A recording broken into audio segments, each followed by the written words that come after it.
Hello student, आज हम second chapter Lakshman Parshuram संवाद की 6 व्याख्या करने जा रहे हैं, जो इस पार्ट की लास्ट है, जिसे हमने पार्ट 4 का नाम दिया है।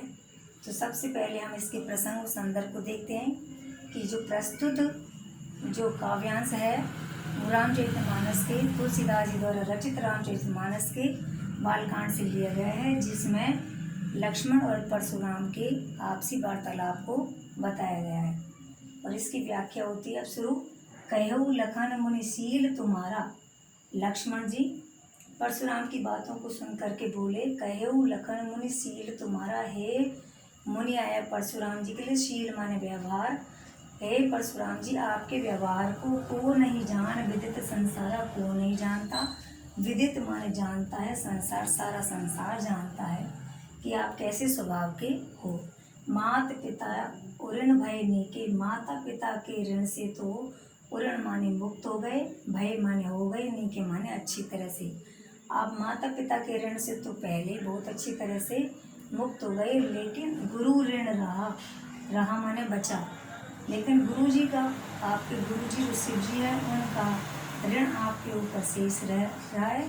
सोच बढ़ जी के, और आप सोच रहे हो कि उसे किसके माध्यम से उतारा जाए। सो जन हमरे माथे काड़ा। मुझे तो लगता है कि आप उसे मेरे माध्यम से उतारना चाहते हो। दिन चल गए ब्याज बढ़ बाड़ा। और दिन चल गए अर्थात बहुत समय बीत गया है, बहुत दिन निकल गए हैं, और ब्याज पर ब्याज भी बढ़ गया है। तो अब आनिए व्यवहारा बोली, इसलिए मैं आपको सलाह देता हूँ कि अब आनिए माने बुला लीजिए, व्यवहारा माने हिसाब किताब करने वाले को तुरंत देऊँ मैं थैली खोली, जिससे मैं आपका हिसाब किताब चुकता कर दूँ। सुने कटु वचन कुठार सुधारा। इस लक्ष्मण जी के ऐसे वचनों को सुन करके, कटु वचनों को सुन करके परशुराम जी ने कुठार माने अपने जो फरसा था उसको सुधारा माने तैयार कर लिया, अर्थात मारने के लिए उद्यत हो गए। हाय हाय सब सभा पुकारा, और पूरी रात सभा में हाहाकार मच गया। भृगुवर परसु दिखावई मोही। और लक्ष्मण जी फिर भी कहने लगे कि मोही माने मुझे, देखा माने दिखा रहे हो, बहु माने अनेक बार, परसु माने परसे को। भृगुवर माने हे परशुराम जी, आप मुझे परसे को बार बार दिखा रहे हो, लेकिन विप्र माने ब्राह्मण, विचार माने समझ करके, बंचो माने बचा रहा हूँ, बचो माने बचा रहा हूँ, नृपद्रोही राजाओं को, क्षत्रिय राजाओं का नाश करने वाले हे परशुराम जी, मैं भी आपको ब्राह्मण समझ करके बार बार बचा रहा हूँ। मिले न कबहु सुबठ रण गाड़े। मुझे तो लगता है कि आपको रण माने युद्ध भूमि में कभी अच्छे योद्धाओं से, सुबठ माने अच्छे योद्धाओं से पाला नहीं पड़ा, अर्थात उनसे लड़ने का मौका नहीं मिला। द्विज देवता घरे के बाड़े। हे ब्राह्मण देवता, आप अपने घर में ही महान बन रहे हैं, वीरता का प्रदर्शन कर रहे हैं। मेरी अनुचित कही सब लोग पुकारे। लक्ष्मण जी की इन बातों को सुन करके लोग कहने लगे कि लक्ष्मण जी अनुचित कह रहे हैं, उचित नहीं है। रघुपति सहने लखन नेवारे।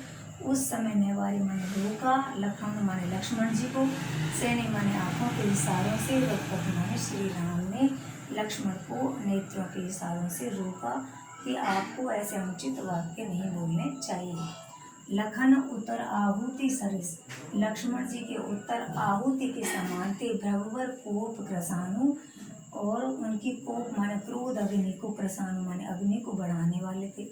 बढ़त देख जल सम वचन। और इस तरह से बढ़ती हुई देख माने देख करके, क्रोध अग्नि को देख करके जल के समान वचन बोले। किसने? रघुकुल भानु सूर्यवंशी श्री राम ने जल के समान शीतल वचन बोले और परशुराम जी के क्रोध अग्नि को शांत किया। इसके विशेष का जो पॉइंट है उसमें फर्स्ट में लिख सकते हैं कि अनुप्रास और उपमालंकार का प्रयोग हुआ है, और सेकंड है कि इसमें लक्ष्मण और श्री राम के स्वभाव को बताया गया है, साथ में परशुराम जी के स्वभाव को भी बताया गया है, इन सब के अंतर को बताया गया है। और इस तरह से ये व्याख्या समाप्त होती है। इसके जो क्वेश्चन आंसर हैं वो भी प्रेषित किए जाएंगे इसी के साथ PDF बनाकर। Thank you.